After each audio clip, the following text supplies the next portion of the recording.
Bismillahirrahmanirrahim. Assalamualaikum warahmatullahi wabarakatuh. Zaid bin Sabit merupakan salah satu dari 60 orang besar di sekitar Rasulullah Shallallahu Alaihi Wasallam.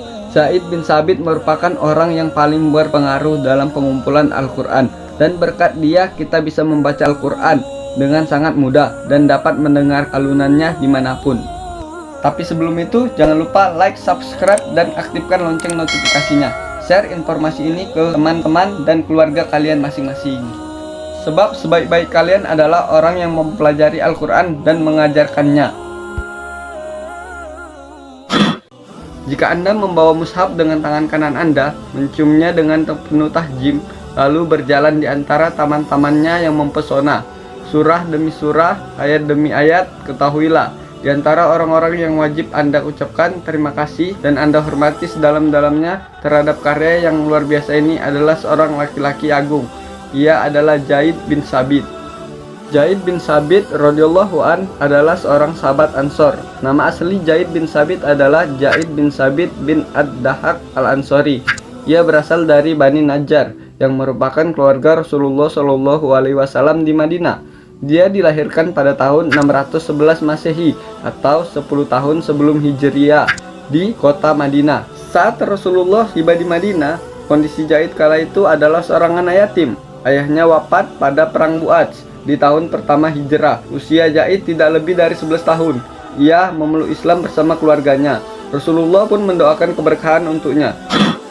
Zaid bin Sabit memiliki keunggulan kecerdasan, misalnya ahli dalam hafalan Al-Quran, ahli paroid, dan menguasai bahasa asing atau ahli terjemah bahasa. Rasulullah Shallallahu Alaihi Wasallam yakin dengan kepiawaian, kejujuran, kejelihan, dan ketajaman pemahaman Zaid bin Sabit.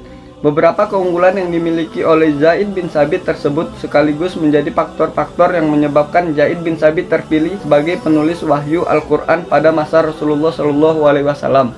Sewaktu kecil, ia bersama orang-orang dewasa berangkat menemui Rasulullah untuk turut serta dalam perang Badar. Tapi Rasulullah tidak mengizinkannya karena ia terlalu muda dan badannya pun masih kecil. Tidak menyerah karena ditolak saat perang Badar. Saat Rasulullah menyiapkan pasukan perang Uhud, Zaid kembali mendaftarkan diri. Kali ini ia berangkat bersama rombongan remaja seusianya, berharap Rasulullah mengikut sertakan mereka dalam pasukan mujahidin. Dan keluarga mereka lebih-lebih lagi harapannya agar Rasulullah menerima mereka. Rasulullah memandangi mereka dengan pandangan terima kasih, seakan-akan beliau menginginkan mereka untuk izin, tidak ikut saja. Majulah anak muda yang bernama Rafi bin Hadis, membawa sebuah belati atau tombak. Ia memamerkan keahliannya memegang senjata tersebut. Rafi berkata, "Sesungguhnya aku sebagaimana yang Anda lihat. Aku mahir dalam melempar senjata, karena itu izinkanlah aku." Rasulullah pun mengizinkannya. Kemudian Samurah bin Junda pun maju. Salah seorang anggota keluarganya mengatakan, "Sesungguhnya Samurah lebih hebat dari Rafi." Rasulullah pun mengizinkan beliau. Tersisalah 6 orang pemuda pemberani lainnya. Di antara mereka ada Zaid bin Sabit dan Abdullah bin Umar. Mereka mengeluarkan segala kemampuan membujuk rayu Rasulullah. Tak mempan dengan lisan, mereka bujuk dengan air mata. Belum juga berhasil dengan cara mengiba itu, mereka unjuk kekuatan dengan menunjukkan otot-otot mereka.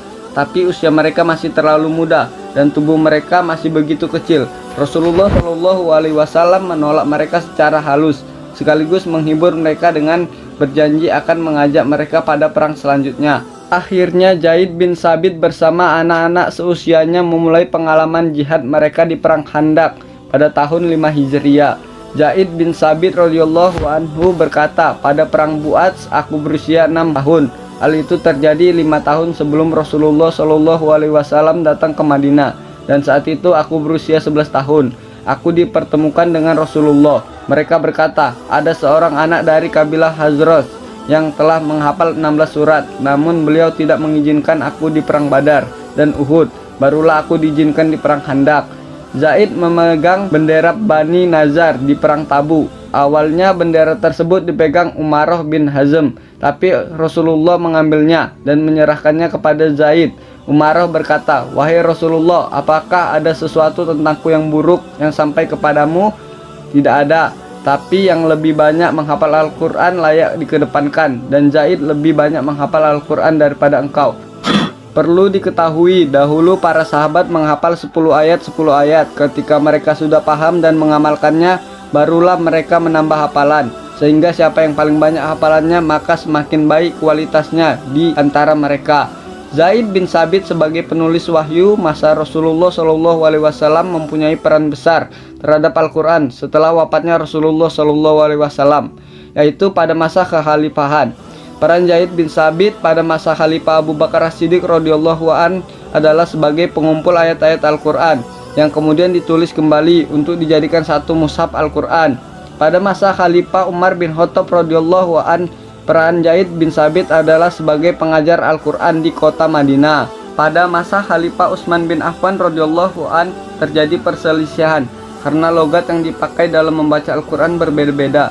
Sehingga pada masa Khalifah Utsman bin Affan radhiyallahu an ini mengeluarkan kebijakan untuk meringkas dialek tersebut, yaitu menyeragamkan bacaan dengan tujuan untuk menghilangkan perselisihan antara umat Islam. Zaid bin Sabit ditunjuk sebagai ketua panitia. Dia memiliki posisi tertinggi dengan jabatan yang disandangnya. Zaid bin Sabit memandang Islam sebagai agama yang sempurna. Dia siap melakukan apa saja untuk agama. Dia memanfaatkan posisinya sebagai ketua panitia dengan sebaik-baiknya. Setelah bacaan Al-Quran seragam, maka Al-Quran cepat berkembang di penjuru dunia Islam karena tidak ada lagi perbedaan. Selain itu, Al-Quran memang mudah dihafal dan tidak membosankan ketika membacanya. Oleh karena itu, Al-Quran hingga sekarang tetap lestari.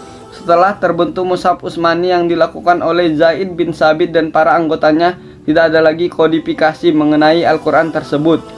Dari Anas bin Malik meriwayatkan bahwa Rasulullah SAW bersabda, "Umatku yang paling penyayang terhadap yang lain adalah Abu Bakar, yang paling kokoh dalam menjalankan perintah Allah adalah Umar, yang paling jujur dan pemalu adalah Utsman, yang paling mengetahui halal dan haram adalah Mu'az bin Jabbal, yang paling mengetahui ilmu faraid atau pembagian harta warisan adalah Zaid bin Sabit, yang paling bagus bacaan Al-Qur'annya adalah Ubay."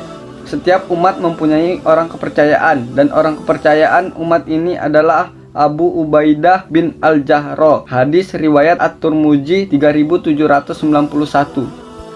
Zaid bin Sabit radhiyallahu an wafat pada tahun 45 Hijrah di masa pemerintahan Muawiyah bin Abu Sufyan radhiyallahu an. Di hari wafatnya, Zaid, Abu Hurairah berkata, "Pada hari ini telah wafat tintanya umat ini. Semoga Allah menjadikan Ibnu Abbas sebagai penggantinya." Tinta adalah ungkapan untuk keluasan ilmu, karena di zaman dahulu menulis ilmu itu membutuhkan tinta. Wallahu a'lam bishawab. Assalamualaikum warahmatullahi wabarakatuh.